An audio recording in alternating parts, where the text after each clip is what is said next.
ከጣና ቴሌቪዥን ዜና ክፍል የከበረ ሰላምታችን በያላችሁበት የምድር ዳርቻ ሁሉ ይድረሳችሁ ስንል አክብሮታዊ ሰላምታ የምናቀርብላችሁ የተከበራችሁን የተወደዳችሁ የጣና ቴሌቪዥን ቤተሰቦች እንደምን አመሻችሁ። የጥር 24 ቀን 2018 ዓ.ም የጣና ቴሌቪዥን ዜናችንን ርዕሶቹን በማስቀደም እናስደምጣችኋለን።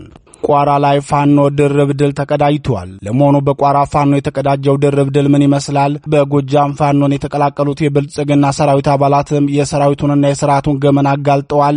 ዜናችን ዝርዝር አሰናድቶበታል፣ በቀዳሚነት ይደመጣል።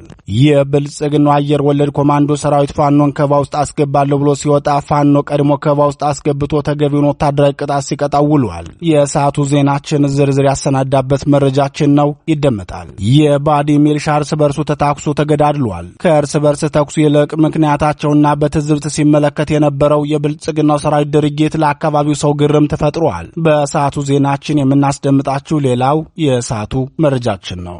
በሁለት ግንባር ያስገባው ሰራዊት ተመቶብኛል ሲል ህወሓት የገለጸ ሲሆን ጄኔራል ታደሰ ወረደም አዲስ አበባ ሊሄድ ነበር፣ ፌዴራል መንግስቱ ወደ ትግራይ ክልል ቦይንግ መላኩን ትቶ ድሮን በመላኩ ነው ሲሉ የሾማቸውን የኦሮሞ ብልጽግና ስርዓት ከሰውታል። ዜናችን ዝርዝር አሰናድቶበታል። የብልጽግናው ሰራዊት በአማራ ህዝብ ላይ የሚፈጽመውን የጦር ወንጀል በከፋ መልኩ አጠናክሮ ቀጥሎበታል። በጎጃም የደረሰውን የጦር ወንጀልና ፋኖ የሰጠውን ፈጣን ምላሽ በዜናችን አሰናድተነዋል። ሰዓቱ ሲደርስ ተሰሙታላችሁ። እነዚህንና ሌሎች ለሰዓቱ የተመረጡ መረጃዎችን አሰባስበን ያሰናዳነው ዝርዝር ዜናችን ከዚህ ሰዓት ጀምሮ ወደ እናንተ መቅረብ ይጀምራል። እንደተለመደው እስከ መጨረሻው አብራችሁን በመቆየት እንድትከታተሉን በድጋሚ በአክብሮት እየጠየቅን በቀጥታ ወደ ዝርዝር ዘገባው እናልፋለን።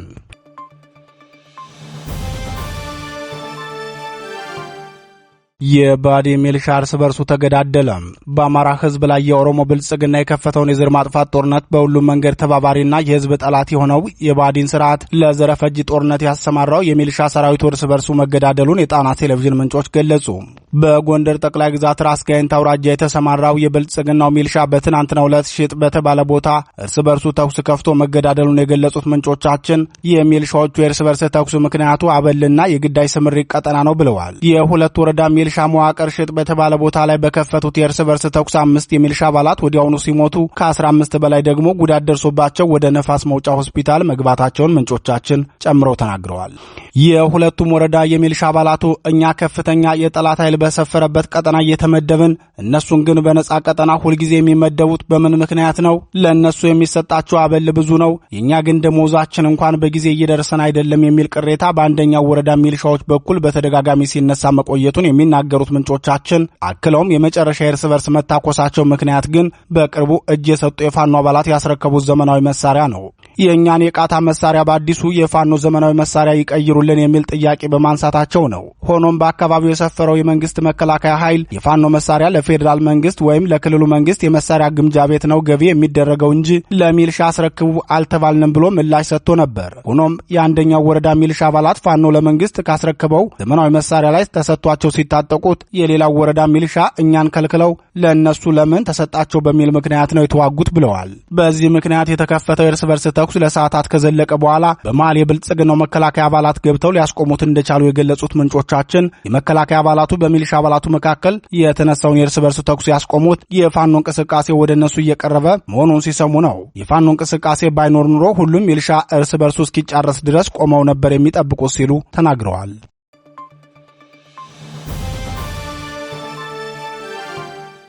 የቋራው ድርብ ድልና የብልጽግናው ጦር ክህደት። የአማራ ፋኖ ብሔራዊ ንቅናቄ ከምስረታው ጀምሮ ባሉት ተከታታይ 15 ቀናት በርካታ ተጋድሎቹን በታላላቅ ድል አጅቦ ያጠናቀቀ ሲሆን በቋራ ቀጠና የባዲንን ሚልሻ አከርካሪውን መስበሩን አስታወቀም። የአማራ ፋኖ ብሔራዊ ንቅናቄ ደጃዝማች በላይ ዘለቀ ዕዝ መይሳው ካሳ 2ኛ ኮር እንዳስታወቀው የባዲ ሚልሻ ከጠላት የኦህዴድ ብልጽግና ሰራዊት ጋር ተጃምሎ መነሻውን አጸደ ማርያም በማድረግ ወደ ጋራ አስጌ እየተንቀሳቀሰ ባለበት ሰዓት በከፈትንበት የደፈጣ ጥቃት ከፍተኛ ኪሳራ ደርሶበታል፣ የሚልሻውን አከርካሪም ሰብረነዋል ብሏል። ልዩ ስሙ ዘከር በተባለ ቦታ ላይ ደፈጣ ጥሎ የባዲንን ሚልሻ እንቅስቃሴ ሲጠባበቅ የነበረው አድዋ ክፍለ ጦር መብረቃዊ ጥቃት ማድረስ ችያለሁ ብሏል። ከፍተኛ አመራሮቹን ጨምሮ ከ10 በላይ የባዲ ሚልሻ አባላት ተመቶ የወደቀ ሲሆን ከፍተኛ የቁስ ኪሳራም ደርሶበታል። ይህ በእንዲህ እንዳለ የአማራ ፋኖ ብሔራዊ ንቅናቄ ደጃዝማች በላይ ዘለቀ ዕዝ መይሳው ካሳ 2ኛ ኮር የኮር አመራሮች የኮር አባላት አራቱም ክፍለ ጦሮች ማለትም አድዋ ክፍለ ጦር፣ ቋራ ኦሜድላ ክፍለ ጦር፣ ፊታውራ ወራሪ ክፍለ ጦርና ካራማራ ክፍለ ጦር አመራሮች በተገኙበት የኮር መዋቅር ስራ ማከናወኑን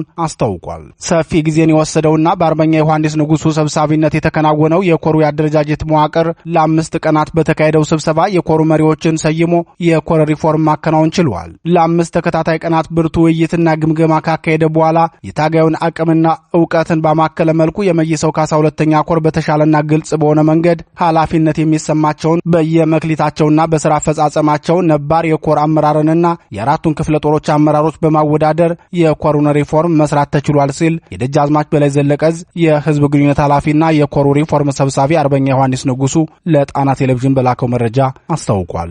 በዚህ መሰረት የኮሩ ዋና ሰብሳቢ አርበኛ ማንዴላ እያዩ ሆኖ ሲመደብ፣ ምክትል ሰብሳቢው አርበኛ ባባይ አምባዬ፣ ወታደራዊ አዛዥ አርበኛ በሊሁን ጌታቸው፣ የፖለቲካ ዘርፍ ኃላፊ አርበኛ በላይሁን ይትባረክ፣ የጽህፈት ቤት ኃላፊ አርበኛ ኢንጂነር አትርሰው ሙሉቀንን ጨምሮ ሌሎች ኃላፊነቶችን በመስጠት የመዋቅር ስራው ተጠናቋል። ይህም በቋራ ግንባር የተገኘውን ድል ድርብርብ እንዳደረገው የኮሩ አባላት ለጣና ቴሌቪዥን ተናግረዋል። በሌላ ዜና 5 ዓመት በወሰደው ጦርነት ህዝባችንን ከመጨፍጨፍ ውጭ ያመጣነው ለውጥ የለም ሲሉ የስርዓቱን አካሄድ ያወገዙ የብልጽግናው ሰራዊት አባላት ሙሉ ትጥቃቸውን እንደያዙ ፋኖን ተቀላቅለዋል። የአማራ ፋኖ ብሔራዊ ንቅናቄ አጼ ቴዎድሮስ 206ኛ ኮርን የተቀላቀሉት የብልጽግናው ሰራዊት አባላት ከቁይ ከተማ ተነስተው ሌሊቱን ሲጓዙ አድረው ወደ 206ኛ ኮር ሰራዊት ተቀላቅለዋል። የ206ኛ ኮር ሰራዊትና አመራሮችም ደማቅ አቀባበል ያደረጉላቸው ሲሆን የሰራዊቱ አባላትም ከ3 ብሔር ማለትም ከአማራ፣ ኦሮሞና ደቡብ የተገኙ መሆናቸውን የኮሩ ቃል አቀባይ ክፍል አስታውቋል።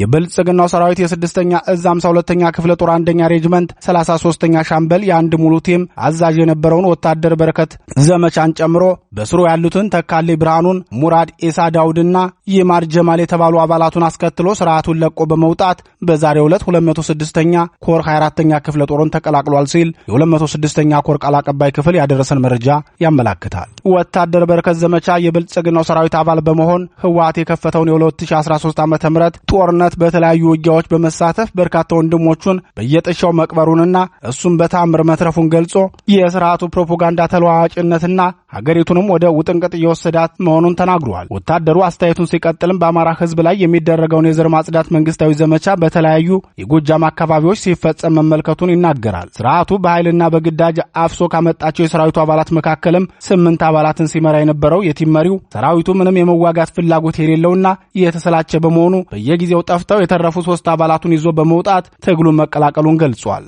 ወታደር በረከት በመጨረሻም ለ5 ዓመት በከፈተው ጦርነት ህዝባችንን ከመግደል ውጭ ያመጣነው ለውጥ የለም፣ በድርድር ተቋጭቷል የተባለው ጦርነት ተመልሶ ተቀስቅሷል፣ በአማራ ህዝብ ላይ የተካሄደ ያለው ወረራም ተጧጡፎ ቀጥሏል። በዚህ መሃል በሚሊዮን የሚቆጠሩ ወጣቶች የጦርነት ማገዶ ሆነው የተገኘ ለውጥ ባለመኖሩ እኛም ለማይቆም ጦርነት መስዋዕት መሆን አንፈልግም በማለት ነው የወጣ ነው በማለት ተናግሯል።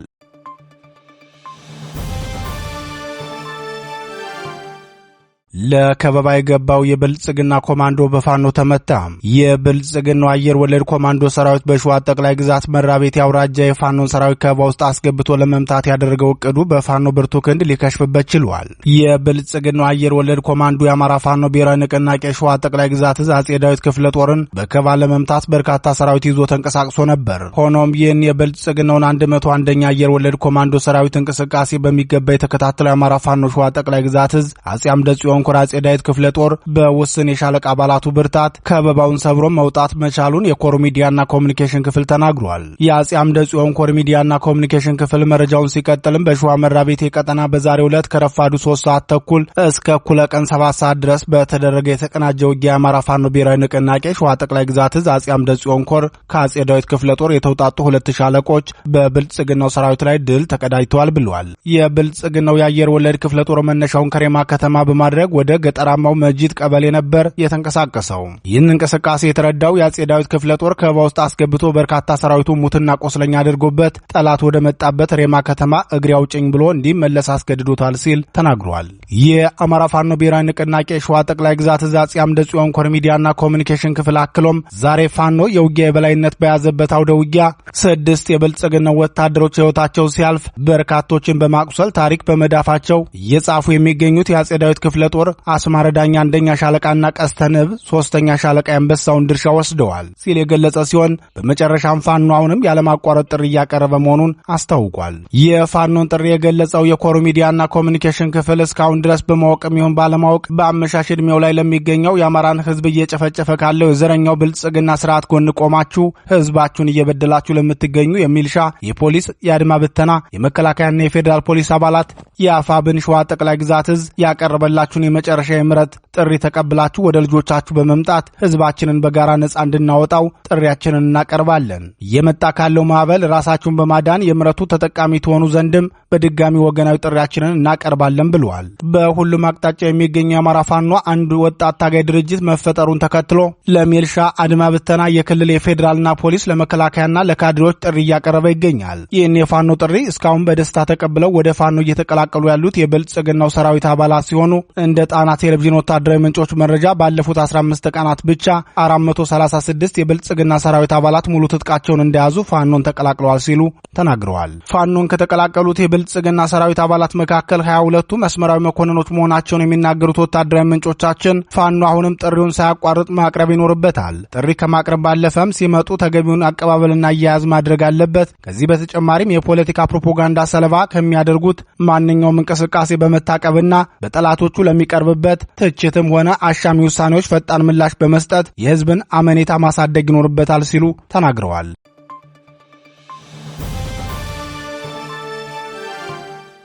ዓለም አቀፍ ተቋማት ያደራድሩን። ህወሓት ሰሞኑን በአማራ ክልል ጦርነት የከፈተው ህወሓት የጦርነት እንቅስቃሴውን ለማቆም አፍሪካ ህብረትን ጨምሮ ዓለም አቀፍ ተቋማት ከብልጽግናው መንግስት ጋር እንዲያደራድሩት ጥያቄ ማቅረቡ ተሰምቷል።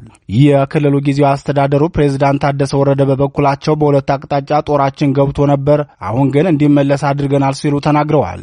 በኦሮሞ ብልጽግና ለትግራይ ክልል ጊዜያዊ አስተዳደር ፕሬዝዳንት ተደርገው የተሾሙት ጄኔራል ታደሰ ወረደ በወቅታዊ ጉዳይ መግለጫ ሲሰጡ ዓለም አቀፍ ተቋማት እንዲያደራድሯቸው ጠይቀዋል። ጄኔራሉ ከሰሞኑ በአማራ ክልል ሰሜን ጎንደር ዞን ምዕራብና ምስራቅ ጠለምት አካባቢዎች ታጣቂዎችን የጦርነት ስምሪት ሰጥተው ከተከዜ ማዶ እንዳሻገሩ አምነዋል። በዚህም ሰራዊታችን ለተኩስ ዝግጁ ባልነበረበት በፌዴራል መንግስት ሰራዊት ተመተውብናል ሲሉ ተናግረዋል። እኛ ወታደራዊ ቁሳቁሶችን አላንቀሳቀስንም ሲሉ በመግለጫቸው የተናገሩት ጄኔራል ታደሰ አትክልትና ፍራፍሬ እንዲሁም ሸቀጥ የጫኑ ተሽከርካሪዎችን የብልጽግናው አየር ኃይል በድሮን እንደመታቸው ክስ አቅርበዋል። ባሳለፍነው አርብ ወደ አዲስ አበባ ተጉዘው ከብልጽግናው ሊቀመንበር ጋር ሊያደርጉት የነበረው ውይይት የተሰረዘውም የፌዴራል መንግስቱ ቦይንግን ከልክሎ ድሮን ስለላከ መሆኑን በክሳቸው ላይ ጨምረው አቅርበዋል።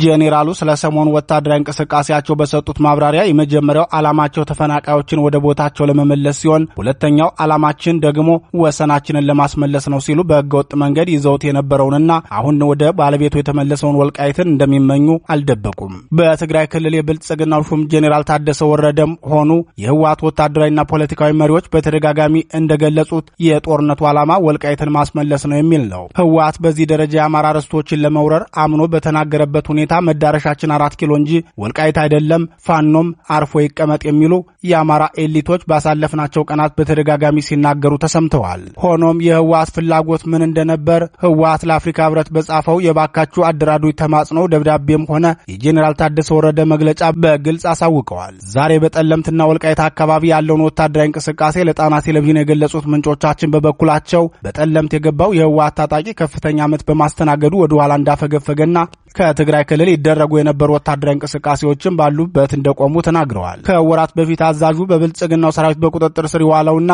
ጄኔራል ጎሽ ይመራው የነበረው አርሚ 15 የሚባለው የህወሓት ታጣቂ ቡድን በጠለምቱ ጦርነት ሙሉ በሙሉ እንደተበተነ የጣና ቴሌቪዥን ወታደራዊ ምንጮች አረጋግጠዋል። ጥር 22 ተፈጸመ በተባለ የድሮን ጥቃት የአርሚ 11 ዋና አዛዥ የሆኑት ወዲ ልጅ አለም ፈጠነን ገድያቸዋለሁ ሲል ብልጽግና በማህበራዊ ሚዲያ ሰራዊቱ በኩል እያስነገረ ቢሆንም እስካሁን የተረጋገጠ መረጃ አልወጣም። የብልጽግናው አየር ኃይል በተከታታይ በፈጸመው የድሮን ጥቃት የህወሓት የመሳሪያ ዲፖና በመጓጓዝ ላይ የነበረ ወታደራዊ ቁሳቁስም ስለመውደሙ ደጋግሞ ቢናገርም በዚህ በኩል ያሰራጨውን መረጃም አምኖ የሚቀበለው አልተገኘም። ምክንያቱም ብልጽግና ከዚህ በፊትም የህወሓትን ወታደራዊ ሎጂስቲክ ክምችት አውድሜዋለሁ፣ ህወሓትንም ነፋስ ላይ የተበተነ ዱቄት ሆኗል ብሎ ተናግሮ እንደነበር አይዘነጋም። በሱዳን አቅጣጫ ከፍተኛ እንቅስቃሴ ሲያደርግ የነበረው የህወሓት አርሚ 7 የሚባለው የሳምረ ቡድን ወደ ወልቃይት አጎራባች ወረዳዎች እንደተጠጋ ሲሆን ዛሬ ሌሊትም አልፎ አልፎ ከባድ መሳሪያዎችን ሲተኩስ እንደነበር የዓይን እማኞች ከስፍራው አድርሰውናል።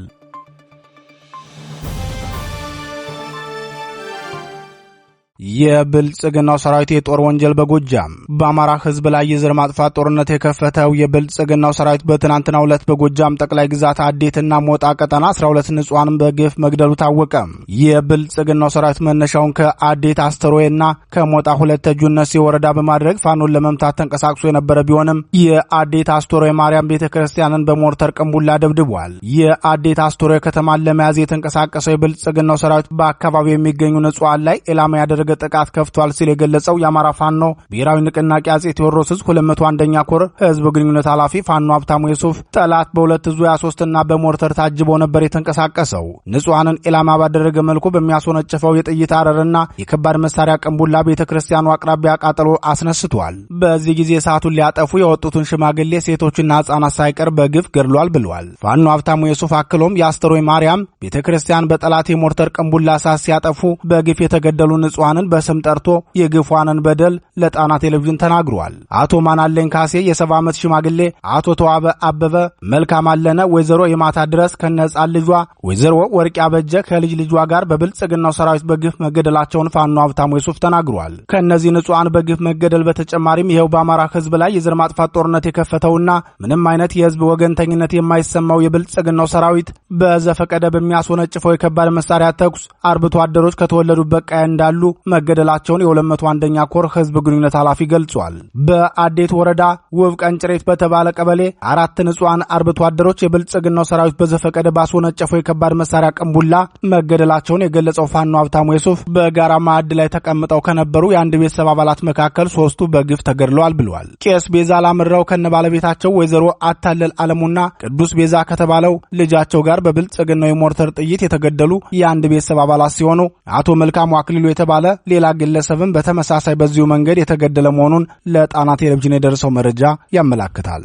ይህ በእንዲህ እንዳለ የአማራ ፋኖ ብሔራዊ ንቅናቄ አጼ ቴዎድሮስ የ201ኛ ኮር 54ኛ ክፍለ ጦር ሬጅመንትና የ102ኛ ኮር 33ኛ ሬጅመንት ባደረጉት የተቀናጀ ውጊያ የብልጽግናው ሰራዊት ከባድ ምት ተመትቶ ወደ መጣበት እንዲመለስ መደረጉን ፋኖ ሀብታሙ ለጣና ቴሌቪዥን ተናግሯል። ፋኖ ሀብታሙ የሱፍ አክሎም በዚህ የተቀናጀ ውጊያ ሙትና ቆስለኛ ሆኖ ከባድ ኪሳራ የደረሰበት የጠላት ሰራዊት ከሁለት አቅጣጫ ቢንቀሳቀስም ለአንድ ቀን ሳያድር እንዲመለስ ተደርጓል። አማራነትም በፋኖነት ክንዱ ወደ ትናንት ግርማው ይመለሳል ብሏል።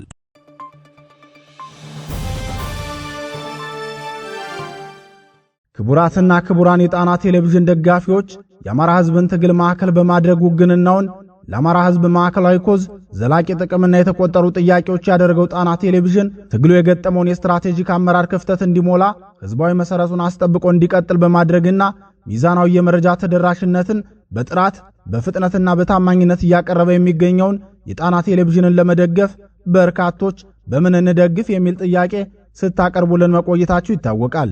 በመሆኑም በዜል +1 46 9866 54 44 በካሻፕ ጣና ቲቪ 2024 በፔይፓል ጣና ቴሌቪዥን 2024@gmail.com እንዲሁም በዶኔት ቦክሱ በኩል መደገፍ የምትችሉ መሆኑን ለማሳወቅ እንወዳለን። ክቡራትና ክቡራን የጣና ቴሌቪዥን አድማጭ ተመልካቾቻችን ዜናችን የተከታተላችሁትን ይመስል ነበር። በዚሁ ተሰናበትን። ጤና ይስጥልን።